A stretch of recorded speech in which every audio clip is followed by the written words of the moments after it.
This is Lisa from This Jungian Life. We're excited to announce the launch of This Jungian Life Learning, an online educational platform that offers a chance to dive into Jungian topics more deeply. Our first offering will be a 12-month program called Dream School. The three of us will guide you in learning how to interpret your dreams so that you can learn the language of the unconscious. Jung said, "In each of us there is another whom we do not know.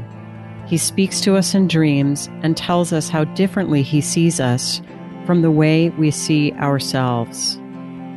Learning to work with our dreams can help us hear the perspective of this other, leading to an abiding sense of aliveness, renewed creativity, and greater psychological wholeness. Dream work can help us resolve inner conflicts, shift how we approach interpersonal relationships, and help us to find our authentic ground. We're hoping to launch Dream School later on this summer. If you'd like to be one of the first to hear about it, please go to our website, thisjungianlife.com, and click on the banner link at the top to sign up for our email newsletter. Thank you. Welcome to This Jungian Life. Three good friends and Jungian analysts, Lisa Marciano, Deborah Stewart, and Joseph Lee, invite you to join them for an intimate and honest conversation that brings a psychological perspective to important issues of the day. I'm Lisa Marciano, and I'm a Jungian analyst in Philadelphia. I'm Joseph Lee, and I'm a Jungian analyst in Virginia Beach, Virginia. I'm Deborah Stewart, a Jungian analyst on Cape Cod.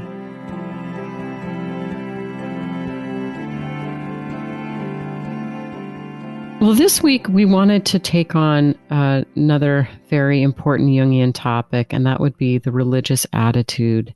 Jung felt that we have a need to make meaning, that we are essentially hardwired to have a religious attitude, and that the instinct to make meaning and to find a way to relate to something larger was as basic as our instinct for food or for sex or for aggression or any of those other things. So he really saw this operating in the life of his patients. He said at one point that he didn't have any patients above a certain age where their issue wasn't essentially a spiritual one. So when we don't find a way to make meaning, to plug into the religious attitude, our lives feel empty and barren. And we need to answer, as modern people who may not be supported by a traditional religion, we need to find some way to engage these questions and make meaning for ourselves. So we wanted to talk about that today. So it seems as though one way or another, there's going to be some sort of overarching or undergirding belief system that relates us to something greater. And I'm thinking about how Jung said that the decisive question for man was whether he's related to something infinite or not. That is the telling question of his life. And that this would not be just a philosophical relationship, but he was very interested in the idea of the numinous or the numinosum. This was a term that he borrowed from a German theologian, Rudolf Otto, who had this idea that human beings have, generate, or are granted experiences that rouse spiritual or religious emotion, fill them with a sense of mystery and awe to a degree that it marks them and changes them and affects them deeply. And Jung felt that tracking or cultivating these numinous experiences fed that spiritual or religious function in the psyche, that it was in fact a kind of necessary food. What did Jung say specifically about the religious attitude? Well, I have a quote from Psychology and Religion, Collected Works 11, paragraph 6. Religion, as the Latin word religio denotes, is a careful and scrupulous observation of what Rudolf Otto aptly named the numinosum, that is, a dynamic agency or effect not caused by an arbitrary act of will. On the contrary, it seizes and controls the human subject, who is always rather its victim than its creator. Mm. The numinosum, whatever its cause may be, is an experience of the subject independent of his will. At all events, religious teaching, as well as the consensus gentium, or the general consensus, always and everywhere explain this phenomena as being due to a cause external to the individual. The numinosum is either a quality belonging to a visible object or the influence of an invisible presence that causes a peculiar alteration of consciousness. Mm-hmm. So this is when we're gripped by something. And Jung is really talking here more about this incredibly profound affective experience, not the dogma of religious doctrine. That's not what we're talking about necessarily in this episode. We're talking about a feeling state, an emotional state. And I think that's really important because we're all gripped by things all of the time. And we might not think of them as religious, but Jung would. And I want to just bring up a David Foster Wallace quote. This is the novelist David Foster Wallace, who said something that I think Jung would really agree with. He says, "There is no such thing as not worshiping. Everybody worships. The only choice we get is what to worship." And he goes on, "The compelling reason for maybe choosing some sort of God or spiritual type thing to worship, be it JC or Allah, be it Yahweh or the Wiccan Mother Goddess or the Four Noble Truths or some inviolable set of ethical principles, is that pretty much anything else you worship will eat you alive." So it's a good question to ask ourselves, what is it I worship? I think it is a huge question. And I'm thinking about what you said, Joseph, about the numinosum. I'm thinking that's one end maybe of a polarity, of having a numinous experience like Moses seeing the burning bush or Job's encounter with Yahweh. But that tying it together with what you just said, Lisa, that the other is what are we living in service to? You know, that might be never really quite consciously realized, but a person who is in service to living a very pure kind of life. Let's say someone who lives very simply with minimal kinds of possessions, but in certainly a nice, let's make it up, a cabin, and eats only organic and vegan food. Spends a lot of time in nature, doesn't watch TV, that too could be evidence of a religious attitude. I think we all have a religious attitude somewhere, and it's useful to ask ourselves, where is it alive for me? What am I in service to? And to recognize that sometimes great unhappiness comes because we're in service to the wrong thing, because we're worshiping the wrong thing and it's eating us alive. That is important. And we see it all the time, I think, in our own lives, and certainly in the lives of clients. I'm thinking of somebody who for many years worshipped the idea of having a biological child. And the time, the energy, and the resources that were poured into this endeavor, from ritual practice to medical intervention to surgeries, joining a support group around this, and then the disappointment of not being able to have a biological child, and that this religious attitude and dedication was in service to a false god, that it wasn't going to be a transactional kind of endeavor. If I do this, then that will happen. So I think when we are talking about worship, as Debbie was saying, worshiping the conception of a child, or worshiping money, or worshiping some other kind of attainment, I think we're in the realm of arousal versus being affected by the numinosum. And if we have yet to have a numinous experience, that can become muddy and unclear. Now, this is something that Jung wrote about rather eloquently when he was referencing alcoholism.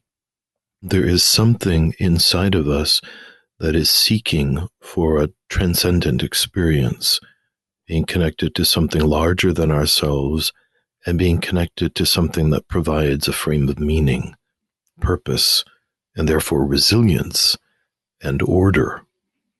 And if we find, for instance, being drunk seems to provide a transcendental experience, that seeking part of the soul can feel incorrectly that it has arrived. We've found the way in. We've found this thing that changes us. And often it's not until the individual has a true numinous experience that they can then compare and contrast what is a true manifestation of the spirit and what were lesser approximations of simply being aroused. I like that distinction, Joseph, because I think that we can feel something that feels incredibly numinous around kind of false gods, whether it's alcohol or, just about anything really, the rush of gambling or getting really, really swept up in a political movement. And it's not that any of these things in themselves are bad. It can be very, very good to be swept up in a political movement. But if it's happening to us in this way, where it's really infusing us with kind of godlike energy and we're becoming inflated with it, that's when it gets dangerous. So we have to recognize that what's getting activated in some of these cases is actually the religious attitude. And that's why things have achieved this extreme degree of importance and energy, and that we might have put that in the wrong place. I'm thinking about how important it is for us to belong and to feel part of. But the issue around the religious attitude is whether our own ego has been relativized to something greater, that there is something more than we are, and we are not the center of the universe, versus, will the deities serve me? I need something, and I'm looking to be given to, versus I can belong to something greater, and I don't have to be the center of this system. Of a letting go of ego versus I want the gratification that I want. I want the gratification of gambling or getting high or having my wish come true. That those are essentially ego-oriented endeavors, seeking to harness something greater to one's own drive and desire, versus a kind of giving over of there's mystery and there is more, and I can serve something greater, and it's not, I'm giving back rather than hoping to receive or surrendering. I feel like as we are seeking to both digest and describe this idea, we're all resonating. We're talking about different components of it. And what I'd like to do is just land for a minute on Otto's description of the numinosum to clarify, because I think when Jung is using that in his writings, he is really not thinking that it's the kind of thrill we can get from money or from acquisitions or from attaining other things in their heroic journey, which have their own value.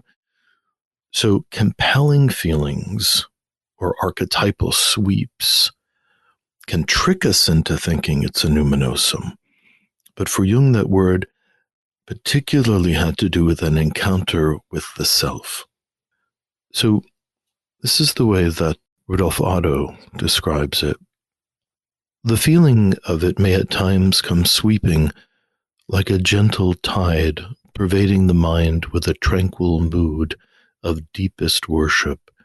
It may pass over into a more set and lasting attitude of the soul, continuing, as it were, thrillingly vibrant and resonant, until at last it dies away and the soul resumes its profane, non-religious mood of everyday experience.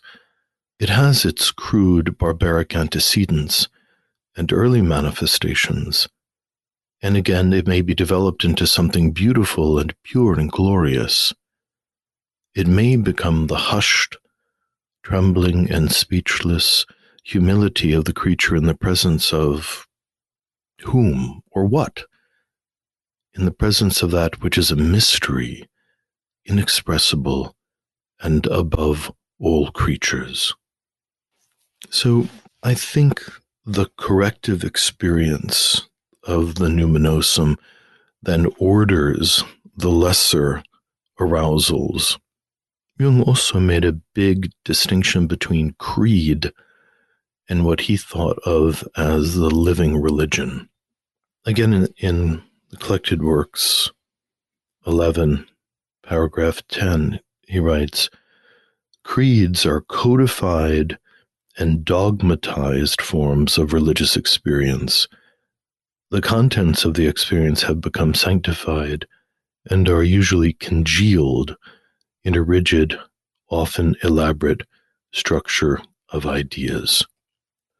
So in his concept of actual creeds and religious organizations, someone historically seems to have had a true encounter with the divine or with the numinous, and as they have related it to others and perhaps their followers, a codified system of thought and ritualized behaviors rise up with the hope and maybe the promise that repeating the things that the originator did will provide that experience. Yeah, that the creed, hopefully, and again, like you said, Joseph, the promise is that it becomes a channel or a conduit for that numinous experience. And Jung remarked that for some of the people that came to him, it did, that the traditional creed, their faith, whether it was Catholicism or Presbyterianism or whatever, still was that conduit to the numinous. And I think he often kind of told those people, go home. You don't need this. When we can connect with that experience through a traditional creed, then we have that way of relating to the infinite. But for so many people, we don't have that. It doesn't work anymore. So we need to do the hard spade work of finding it within ourselves, which is often what brings people into analysis in one way or another. And I appreciate what you were saying about, that getting sort of inflated or intoxicated with the pursuit of money or power or justice or virtue even. That's not really the same thing as what Jung was talking about, but it can bring an inflated sense. And it can kind of activate the same need as the religious attitude, that need for belonging and that need for meaning. So I think that's where the danger is that these things lie very close together, and that we may be down the road pursuing, let's say, power and feeling intoxicated with it, and that the pursuit of that gives us a sense of meaning. seemingly, and a sense of purpose and a sense of community.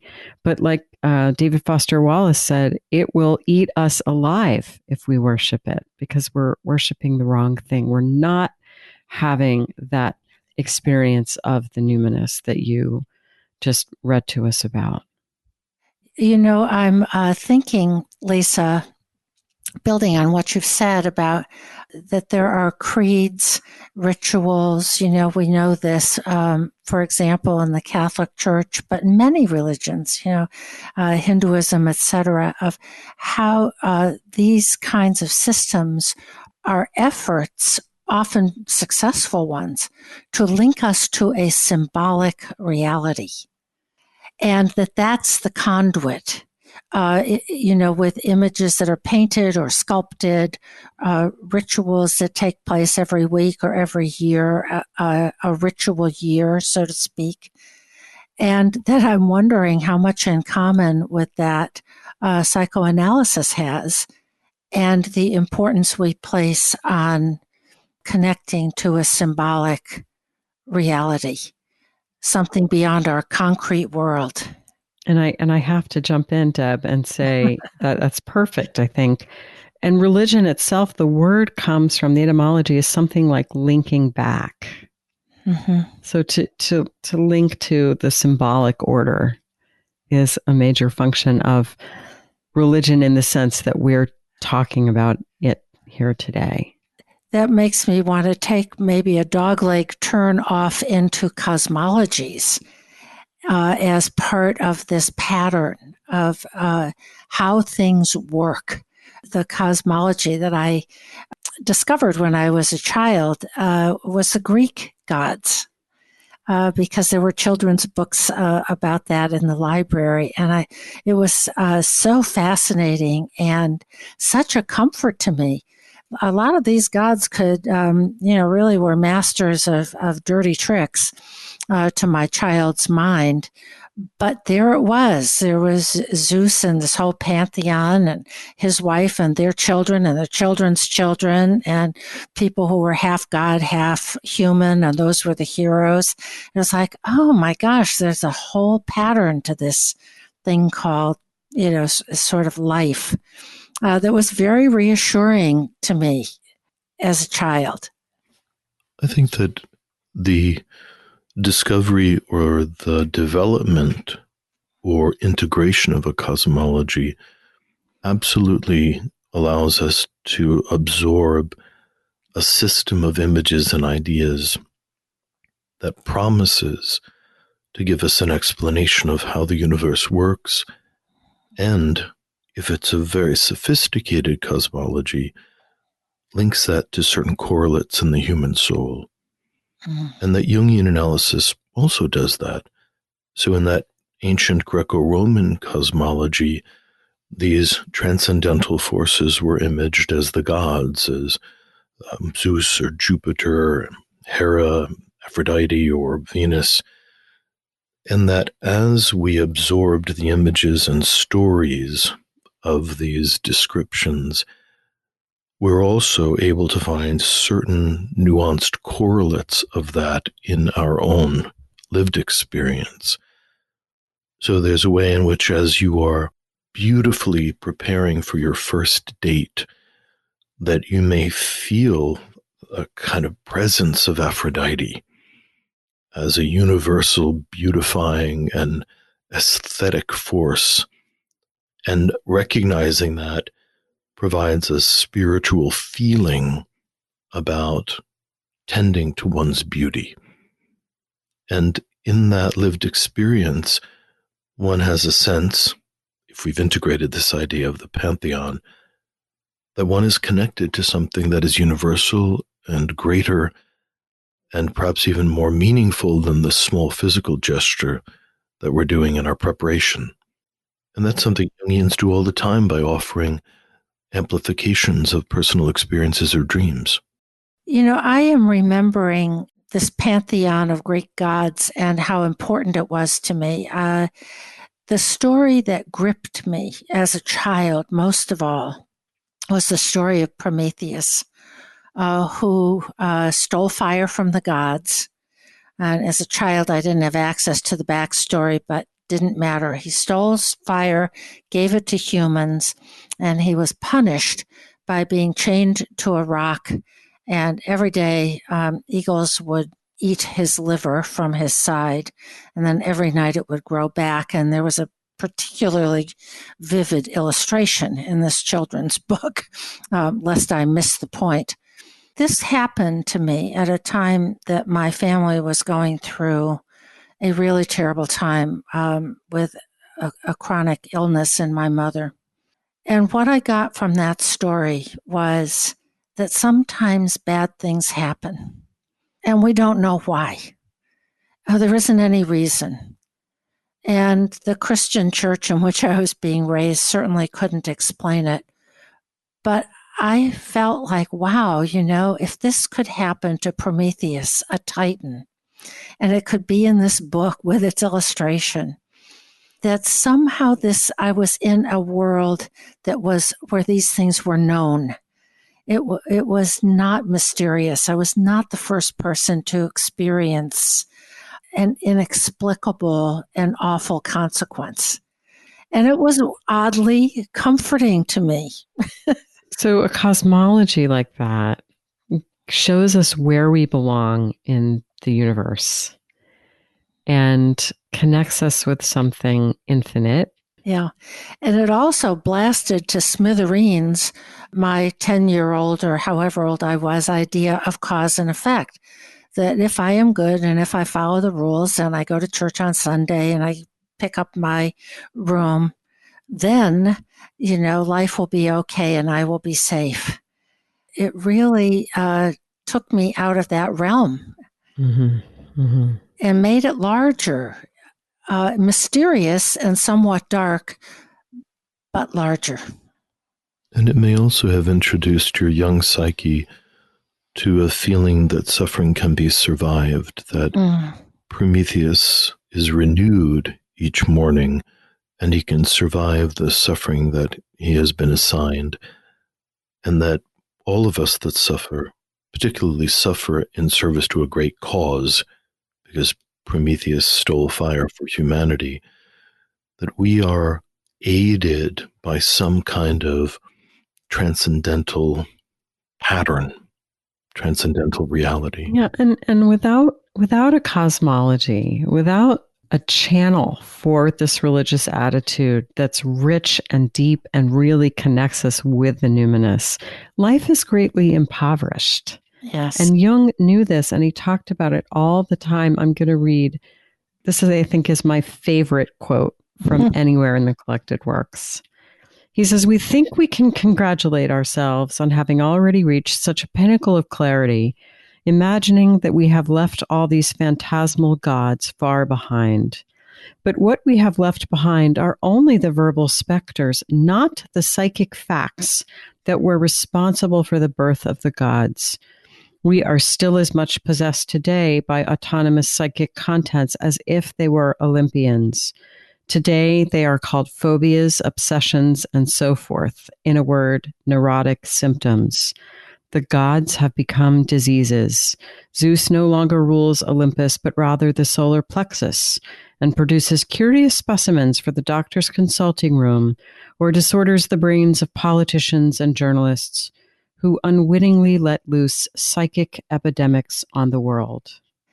That pretty much says it all, doesn't it? There's so much in that one quote. But this is what, I think Jung said that we are, without a really well-articulated way to relate to the numinosum, whether that's a traditional religion or a traditional cosmology, we are at the mercy of these psychic facts, and we can get swept along in the wrong direction.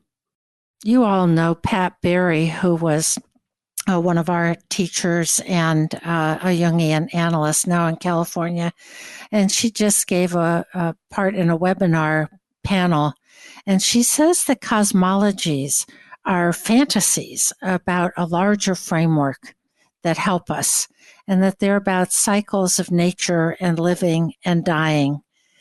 and that they relate us to symbolic and archetypal levels that help us know we're not alone, and that we do have access and need this access to the deep mythological and emotional truths that cosmologies can connect us to. So there's several elements in the conversation. One is the danger of being deprived of myth and image, and that when we don't have a way of imagining a factor of the psyche, it still rumbles around in the unconscious. Exactly. And can prompt us to believe or act, or our body to be in a kind of disharmonious stress.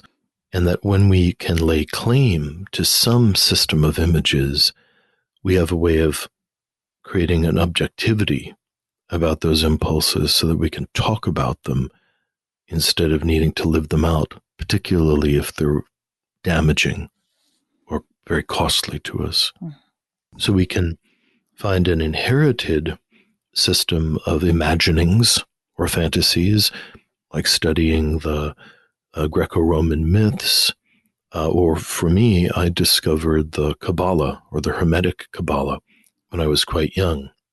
And there are many components to it, but I was introduced to the Kabbalistic tree of life, which demonstrates or provides this idea of 10 sephirot or spheres, and each of them being assigned a quality and a certain mythology or ideas around them.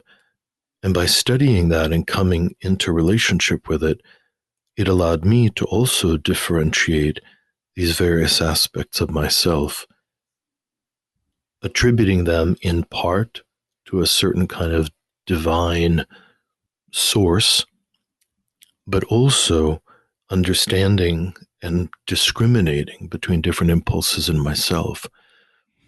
I think I'm saying it in a rather plain way, but for me it was really profound and moved me from being a really chaotic teenager into being a rather thoughtful and philosophical young adult.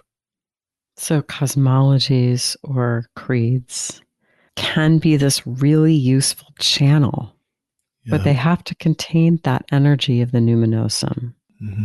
Or elicit it from us, ideally. So here's a letter that Jung wrote to a priest in 1961. As your neurosis starts from a fragmentary state of human consciousness, it can only be cured by an approximate totality of the human being.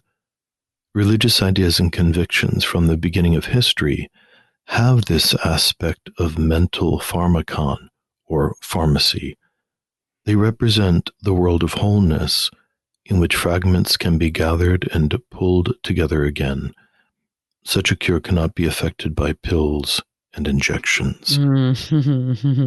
So great. When we encounter a system that at least purports to explain the universe, external universe or internal universe, it allows us to gather the fragments of ourselves and put them into relationship. And by the way, one way that this still hums through the culture is in the fascination with astrology. Mm-hmm. That there's an idea that these planets have a astronomic life. Mm-hmm. They're swinging around in these orbits to the suns, and our astronomers study that, and we have incredible images from the Hubble Space Telescope that are otherworldly and stunning. But there's also a very, very elaborate system of thought about how these planetary forces influence our personality or our fate, events around us. Right. And believing in us in astrology really does put you into relationship with something infinite and something larger. I mean, this is part of what it promises, and it can bring about a kind of perspectival shift where you're not thinking about this particular day, and it lets you lift yourself up and imagine at a broader level where your life might go and to perhaps see an arc of telos. I wanted to take just a minute and talk about sort of what this might look like in the consulting room. I have had a number of people over the years who have come to me with death anxiety.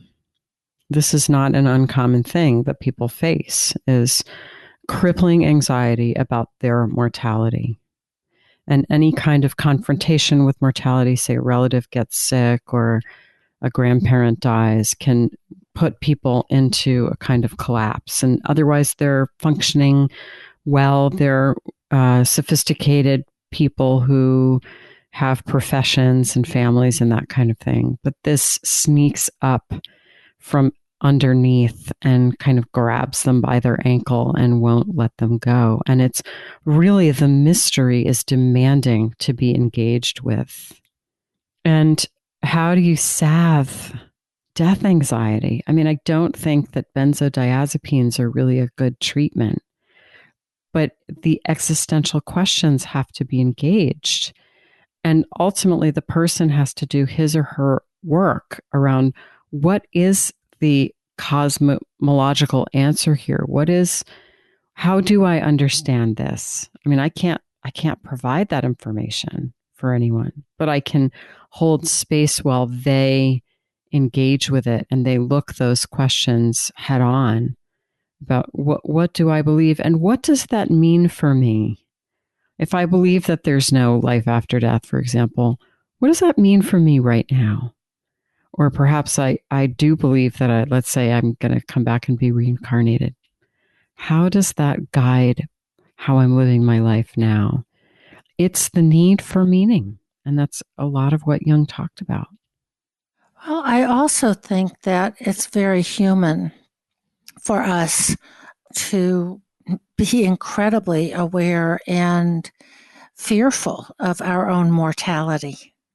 There's a book that was written quite a while ago by a man named Ernest Becker called Denial of Death, and how much this existential dilemma and angst reverberates in all kinds of things that we latch onto, and in the face of, the fact that at some point we have to face mortality. And I think that we do or can reach into mythology and philosophies, ancient or modern, to create some kind of an imaginal frame to contain the profound feelings that we're having as we face that, but also to be able to hold a relationship to the idea. I think whether we read the Tibetan Book of the Dead, or whether we follow the mysticism of Rudolf Steiner and his claims to investigate human existence between death and rebirth, or that we imagine a Judeo-Christian heaven and develop ideas around it, or even cling to a purely scientific and maybe atheist system. All of those frames, including science itself, provides a frame of meaning and imagining with which to contain, differentiate, and name our experiences. And at the very least, it's deeply comforting, but it does allow us to find both life and the dying process valuable in some way, or imbued with values.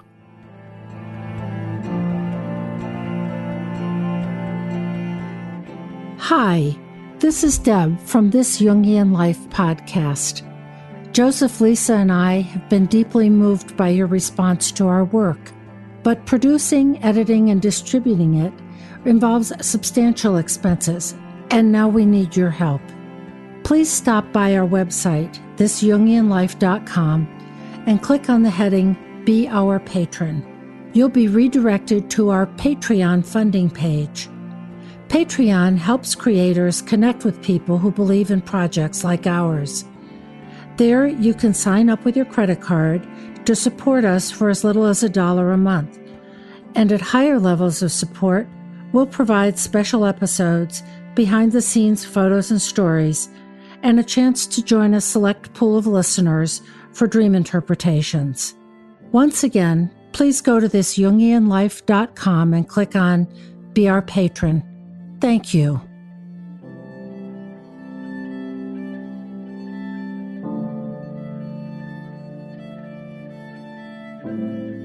Today's dreamer is a woman who is 57 years old, and she's a teacher. Here's the dream. It is dusk and quickly becoming night. I am hidden from view, lying on my belly in a tunnel of some sort. I am looking out onto a clearing surrounded by trees. I see a small, fluffy gray kitten, innocent, sweet.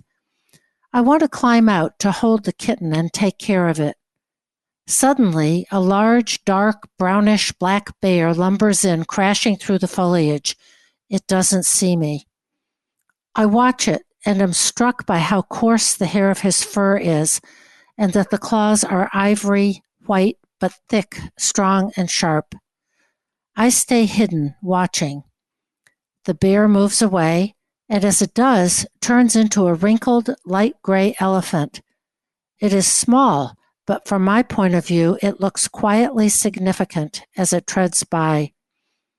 I am still hidden from view and feel awestruck and numb watching all this. I look down. I appear to be lying on oversized slate-green stepping stones, oblong, almost triangular. Then, to my horror, the stones begin to slowly shift up and along the ground, undulating.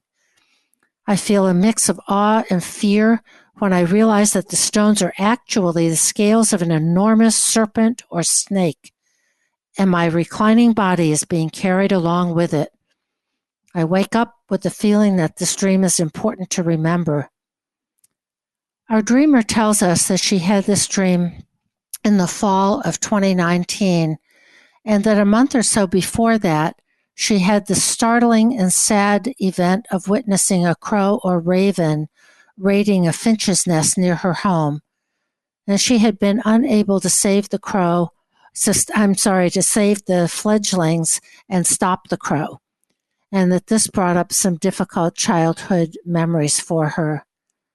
The main feelings in the dream, she says, were curiosity, protectiveness, helplessness, and awe.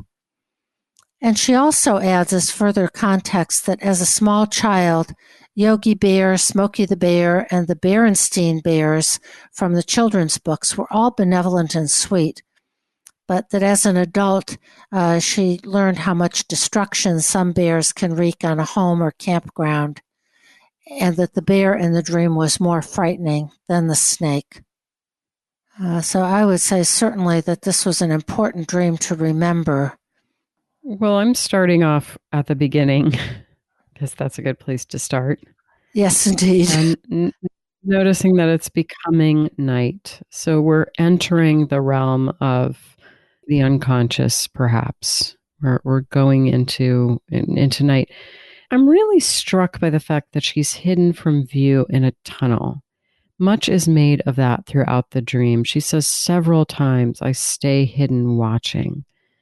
And there's a moment where she wants to come out of hiding and tend to the kitten. But it's at that moment, it's like when I want to go and be with a kitten, then and take care of it and hold it, then the bear comes. So somehow yielding to that vulnerable impulse in her psyche constellates this bear energy. It feels like it might be a trauma dream. And that comes up later also with this undulating sense of this enormous serpent snake, that we're really just, our consciousness is kind of riding on something so much larger. Mm-hmm.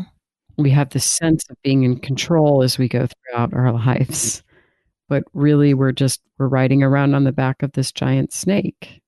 I'm struck by the contrast of her experience in watching the crow or raven raid a finch's nest and finding herself helpless to stop it, And her further association that this brought up difficult childhood memories that may be echoed in the dream by the image of this innocent little kitten.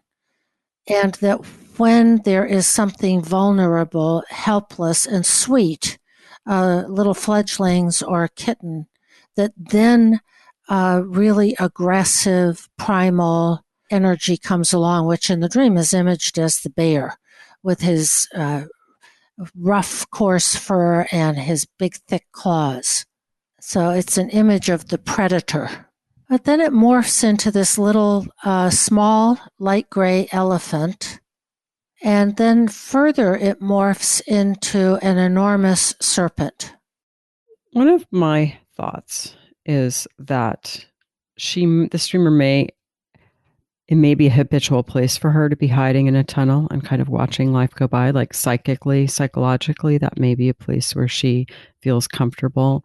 And I think somehow the dream is saying that even when you think you're retiring and avoiding these difficult psychic challenges, you can't avoid them, because even in your kind of secluding yourself in this tunnel, you still will meet the awesome power of the unconscious.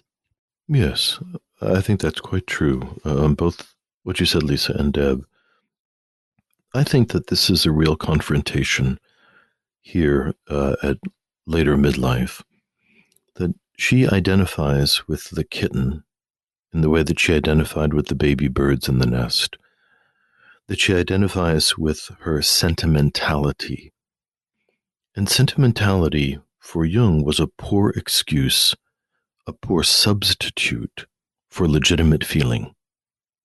Sentimentality is, in fact, a defense against profound and substantial feeling. What I think is being demonstrated here is that she needs to begin to forge a relationship with her own inner predators, the parts of her own psyche and her personality which are very strong, are capable of foraging in a very direct way for what's needed, are capable of even being violent if need be. Now, bears and elephants don't stalk prey in the same way that, let's say, a lion might, and they can be rather peaceable if they're kind of left to their own devices, kind of grazing, just coming across and foraging. It may not be as much of a stretch for her as she initially thinks to identify with something that's very big, powerful, and ancient. The enormous serpent that tolerates her laying on top of it without reacting badly to it is another affirmation that if she would draw close to some of these much more powerful images inside herself, they would not injure her, and they may welcome her among them as one of them. And if that were to happen, the next stage of her life could be very, very interesting. There's a way that these images represent access to her own power and aggression, which, as you say, with bears and elephants, they're not primarily aggressive, but they do have access to their bigness, their power, and their ability to be aggressive. And I'm also thinking that right at the beginning of the dream is a sort of positive kind of telos. First of all, tunnels go somewhere. They connect things. So it's underground, but connected. There's usually a back and a front entrance. And she is looking out onto a clearing surrounded by trees. So I think that, really supports what you were saying, Joseph, about where this is going, of the clearing in her own psyche. If she can connect to some of the instinctual energies represented by bears and elephants, and this rather sort of magical serpent or snake that carries her body along with it.